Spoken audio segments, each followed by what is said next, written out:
Hola, te damos la bienvenida a las predicaciones del legado del reverendo Rolando Gutiérrez Cortés. Esperamos que sea de bendición e inspiración para tu vida.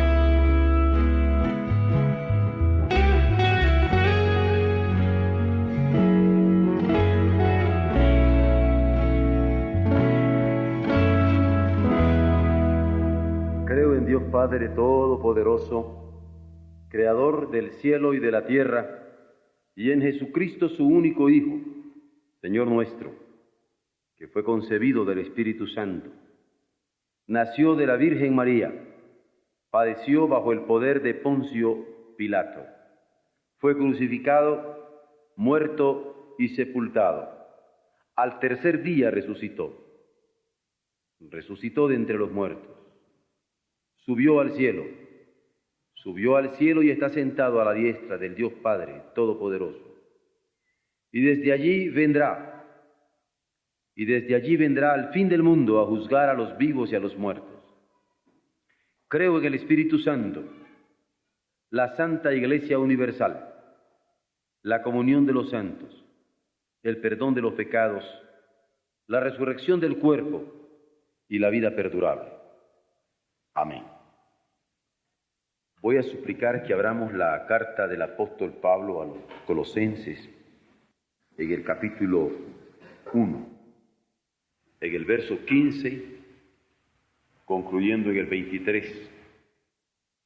Él es la imagen del Dios invisible, el primogénito de toda creación, porque en Él fueron creadas todas las cosas, las que hay en los cielos y las que hay en la tierra, visibles e invisibles, sean tronos, sean dominios, sean principados, sean potestades, todo fue creado por medio de Él y para Él.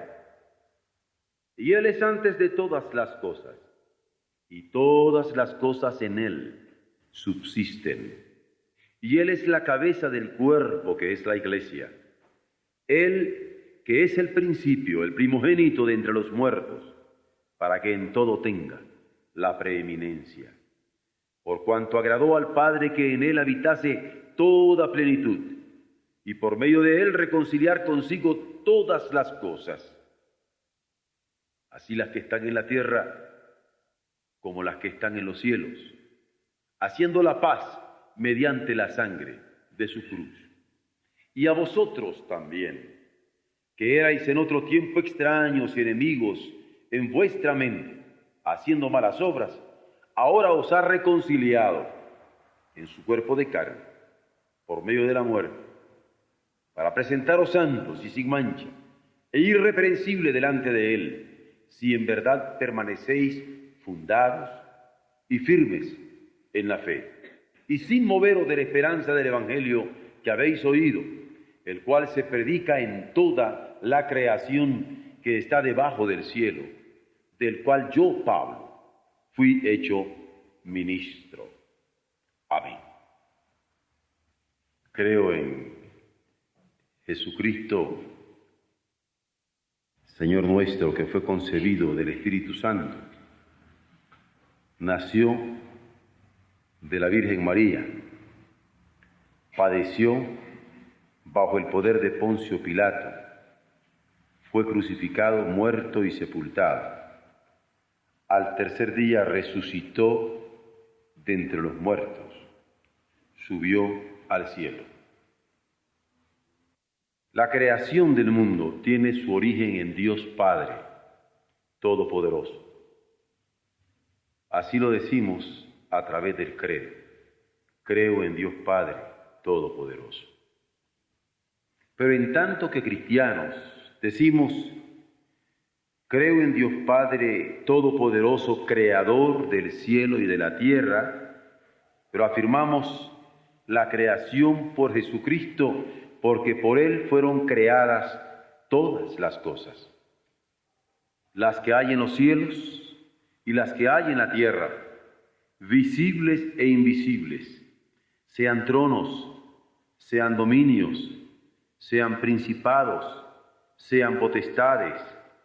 Todo fue creado por Él y por medio de Él. Y Él es antes de todas las cosas, y todas las cosas en Él subsisten.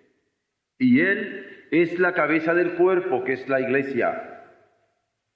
Él que es el principio, el primogénito de entre los muertos, para que tenga en todo la preeminencia, por cuanto agradó al Padre que en Él habitase toda plenitud, y por medio de Él reconciliar consigo todas las cosas, así las que están en la tierra como las que están en los cielos, haciendo la paz mediante la sangre de su cruz.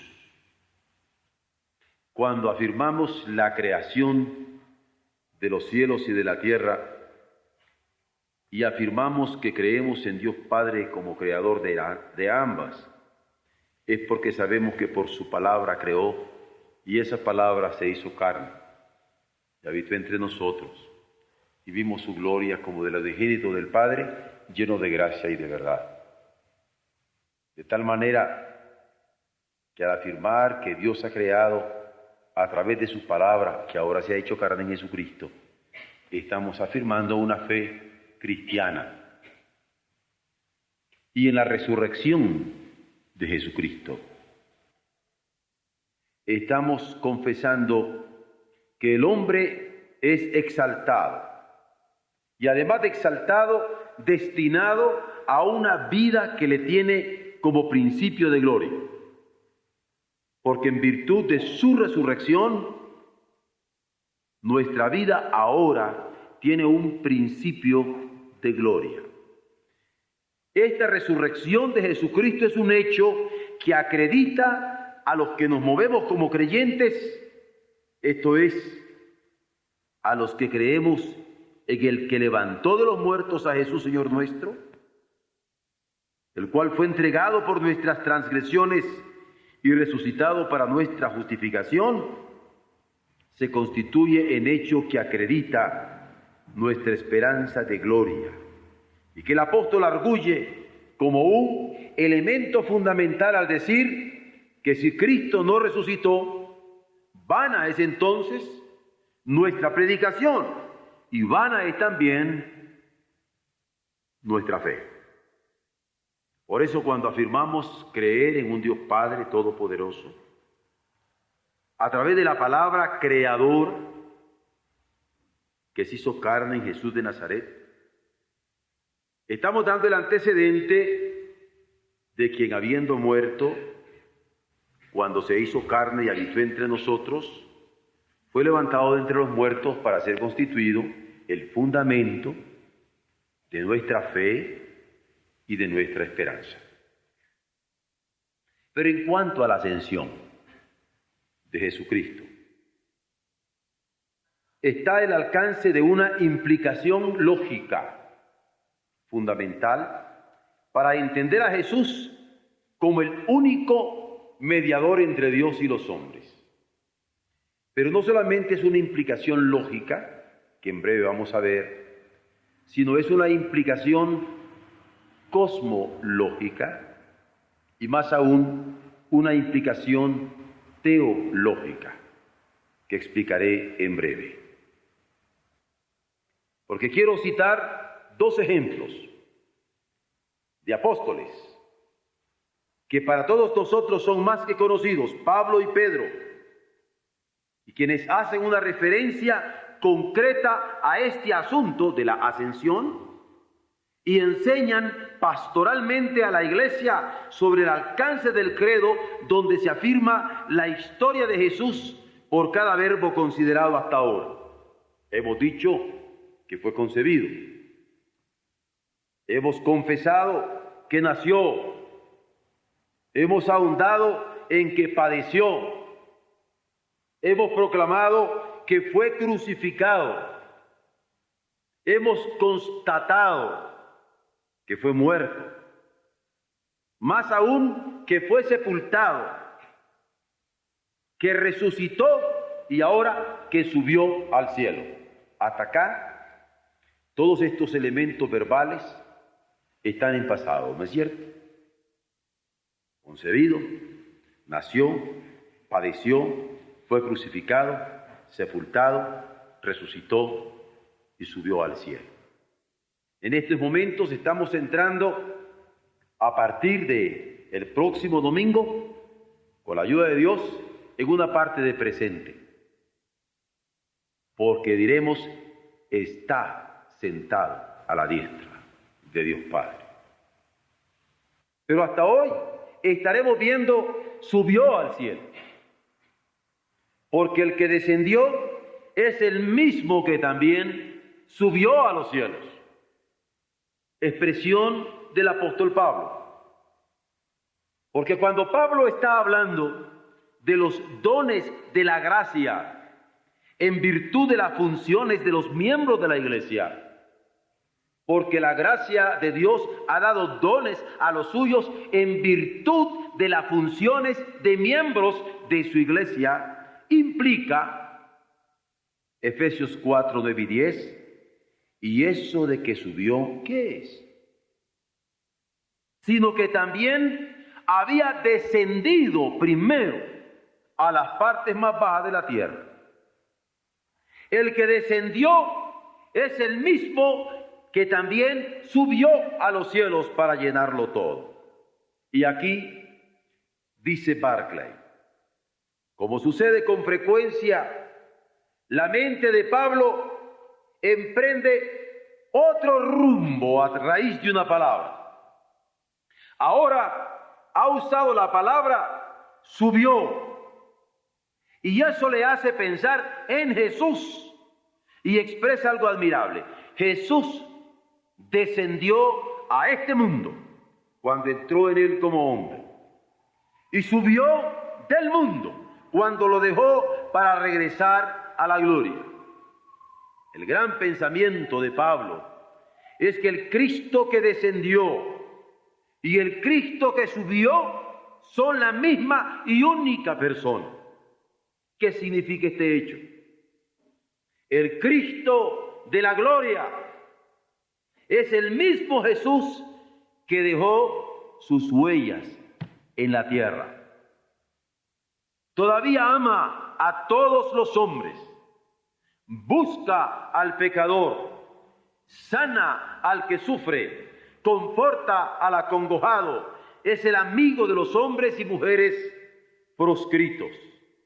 El pensamiento más precioso de Pablo es que Cristo, precisamente en su gloria, no olvida jamás a los que aman. El Cristo que ascendió a los cielos es todavía el que ama a las almas de los hombres. Aún hay otro pensamiento sorprendente del apóstol. Jesús ascendió a las alturas, pero no para dejar el mundo, sino para colmarlo de su presencia. Cuando estaba en el mundo, mediante su carne mortal, solo podía hallarse al mismo tiempo en un solo lugar.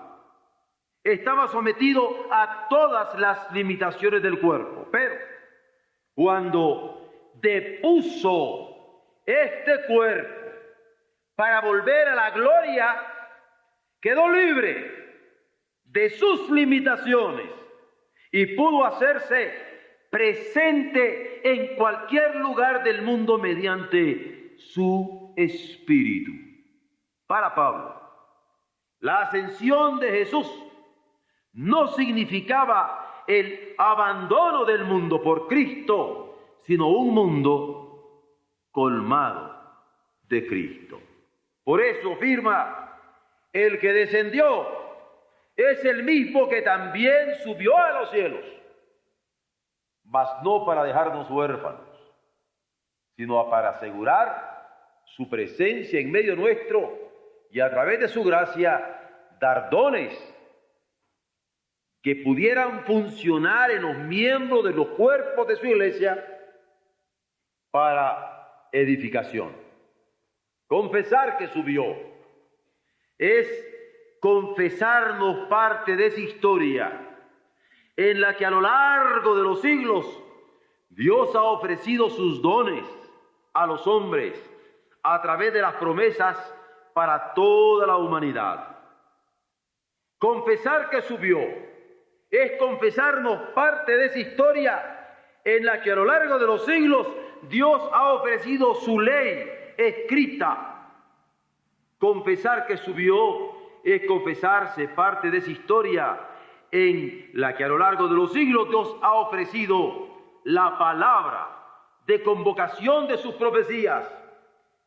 Confesar que subió es confesarnos parte de esa historia en la que a lo largo de los siglos Dios ha ofrecido al Verbo encarnado en la persona de su Hijo, manifestándose lleno de gracia y de verdad. Y Dios crea por su palabra, guía a través de su palabra por medio de la ley, convoca a los hombres a través de su palabra por medio de las profecías y redime a los hombres a través de la palabra suya que se hace carne para habitar entre nosotros y manifestar su gloria como la del unigénito del Padre, lleno de gracia y de verdad. Mas, ¿qué decir? Ya no digamos de la palabra creadora, o guiador en la ley, o convocador en la profecía, o redentor en la palabra encarnada. ¿Qué decir de la palabra de fe que predicamos como iglesia de redimidos hoy?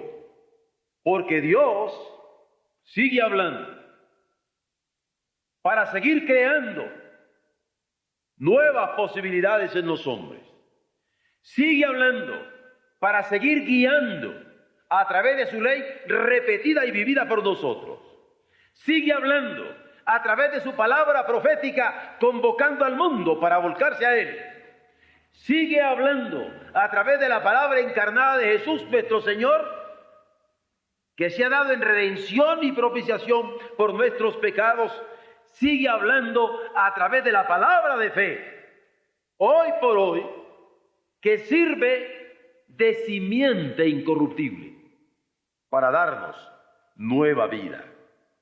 El que descendió es el mismo que también subió a los cielos para garantizar que seguiría a través de la palabra de fe que en su iglesia hoy predicamos. Pero ¿qué dice el apóstol Pedro? En el apóstol Pedro nos encontramos con que la ascensión de Jesús hasta los cielos marca el triunfo universal de parte suya. Él exhorta a los hermanos que estaban siendo perseguidos por el Imperio Romano a tener una buena conciencia ante quienes les calumniaban como fieles sobre su propio comportamiento. Y así dice en la primera carta, capítulo 3, versos 17 al 22, el apóstol Pedro: porque mejor es que padezcáis haciendo bien, si la voluntad de Dios así lo quiere, que haciendo el mal. Porque también Cristo padeció una sola vez por los pecados, el justo por los injustos, para llevarnos a Dios, siendo a la verdad muerto en la carne, pero vivificado en el Espíritu, en el cual también fue y predicó a los espíritus encarcelados, los que en otro tiempo desobedecieron cuando una vez esperaba la paciencia de Dios en los días de Noé, mientras se preparaba el arca, en la cual pocas personas, es decir, 8, fueron salvadas por agua. El bautismo que corresponde a esto ahora nos salva, no quitando las inmundicias de la carne, sino como la aspiración de una buena conciencia hacia Dios, por la resurrección de Jesucristo, que habiendo subido al cielo, está a la diestra de Dios, y a Él están sujetos ángeles autoridades y potestades. A este respecto también Barclay comenta: el sometimiento total del universo a Cristo está entretejido en el pensamiento del Nuevo Testamento. Si Cristo descendió a las profundidades de la tierra, al Hades, y allí predicó, no hay entonces rincón del universo al cual no haya llegado el mensaje de gracia. En este pasaje se encuentra la respuesta a uno de los más arduos interrogantes con que se enfrenta la fe cristiana. ¿Qué sucederá con aquellos que vivieron antes de Cristo? Aquellos a quienes el Evangelio nunca llegó. Si no puede haber salvación sin arrepentimiento, ¿cómo pueden arrepentirse aquellos que nunca han sido enfrentados con el amor y con la santidad de Dios? Si no hay otro nombre mediante el cual los hombres pueden ser salvos, ¿qué va a suceder con aquellos que nunca han oído ese nombre? Este es el punto que Justino Mártir acentuó tanto tiempo. El Señor, el Santo de Israel, recordó a sus muertos y descendió hasta ellos para darles las buenas nuevas de la salvación. La doctrina del descenso al Hades conserva la preciosa verdad de que no hay persona, no importa la época en que haya vivido, que queda fuera de la mirada de Cristo y sin la correspondiente oferta de la salvación de Dios. Hay muchos que al repetir el credo encuentra que la frase descendió a los infiernos carece de sentido y es muy confusa. Por eso que tácitamente han decidido desecharla y olvidarla. Quizás se debería pensar en esto como en una figura descriptiva en términos poéticos y no tanto como en una doctrina expresada en términos teológicos. Puede ser que se trate más bien de alimento espiritual y no tanto de algo que puede ser incluido en la fórmula de un credo. Pero hay en ello tres grandes verdades: que Jesucristo no solo probó la muerte, sino que apuró hasta el fin la copa de la muerte. Que el triunfo de Cristo es universal y que no hay rincón del universo al cual no haya alcanzado la gracia de Dios.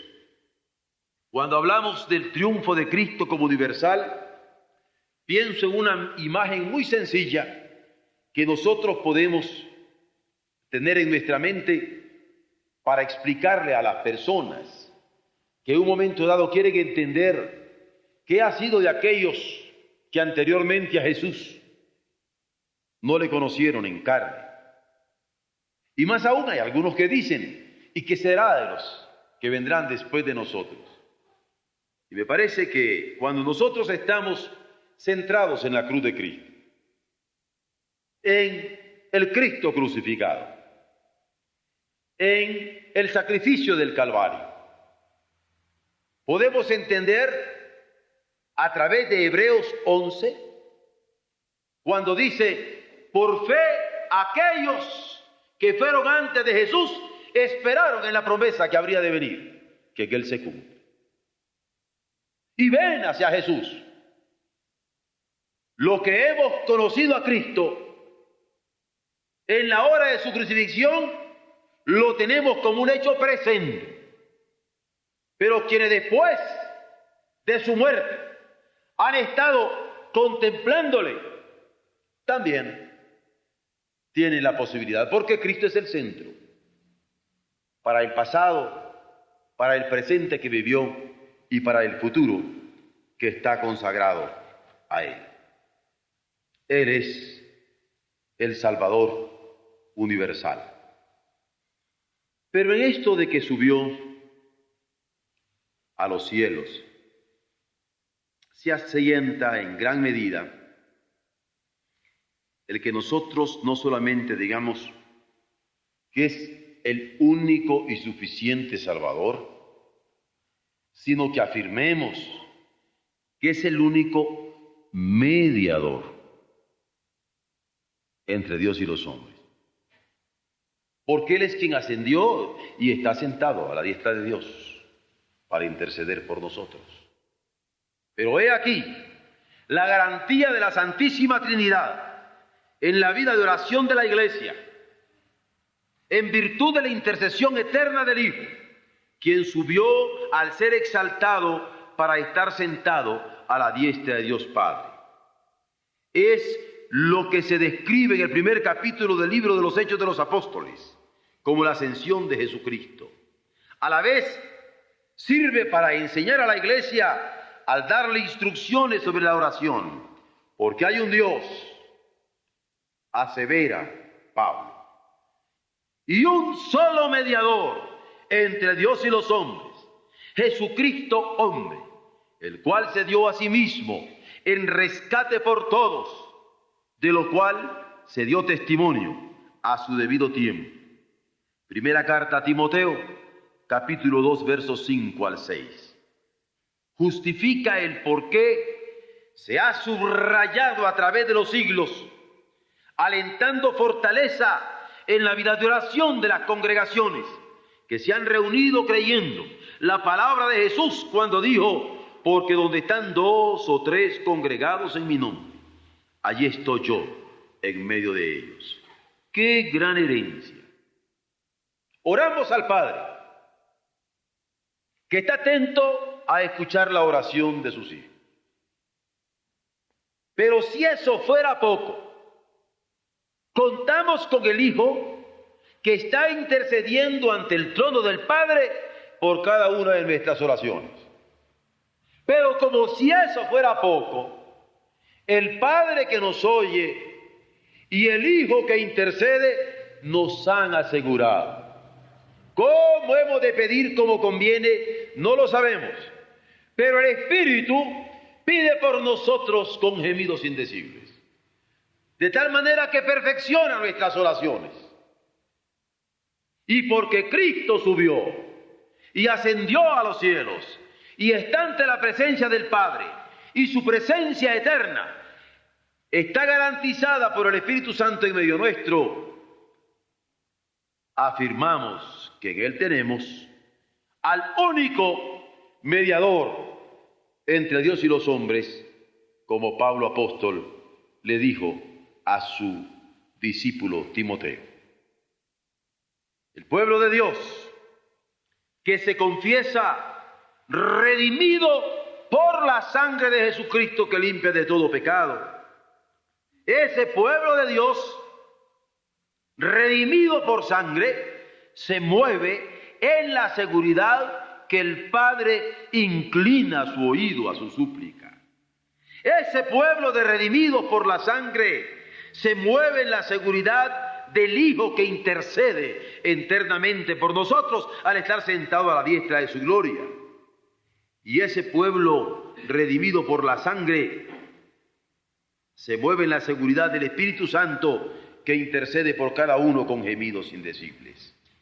Que tome aliento nuestro corazón recordando que la nueva creación en Jesucristo habrá de ser manifestada a plenitud en el gran día final. Es historia con sentido que se marca en el hecho de la resurrección que ha pasado ante los ojos de una gran nube de testigos. Se asiente en el presente de quien está sentado a la diestra del Padre, intercediendo por nosotros, infundiendo a los suyos amor, fe y esperanza, pero también en la seguridad de un futuro de gloria, donde Dios enjugará toda lágrima de los ojos de su pueblo. Como Pablo hablando a los hermanos de Corinto, nos correspondería asumir que cada uno sea hallado fiel. Tomemos conciencia de quiénes somos. Tomemos conciencia de qué responsabilidad de limpia conciencia se nos ha dejado Y qué herencia tan grande tenemos. Subió a los cielos. Esto afirmará nuestra identidad de iglesia de Él, del que subió a los cielos, y por lo cual contamos con Él. Identidad de iglesia que sabe por quién vivimos, en quién nos movemos y por quién somos. Iglesia segura de su fe, segura de su Señor, segura de su salvación. Porque nuestra salvación no descansa ni siquiera en experiencias religiosas. Nuestra salvación es segura porque descansa en la perfecta sangre de Jesucristo, en el perfecto sacrificio del Hijo Eterno para redención eterna de nuestras almas.